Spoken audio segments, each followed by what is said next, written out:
ассалому алайкум бародарои азиз, хуш омадед ба канали AB Blog, канали хабарҳо.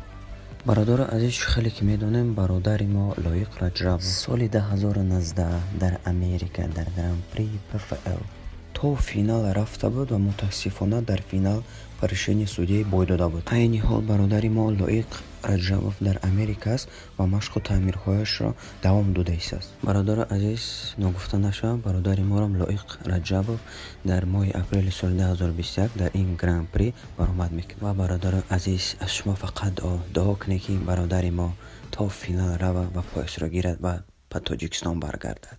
бародари азиз, биёед акнун промо-ролики 1 минутаро тамошо мекунем. чӣ хел бародари мо Лоиқҷон соли 2019 то финала рафта буд. бародари азиз, саломат бошед, дар понои худо бошед. худованд нигаҳбонатон бошад.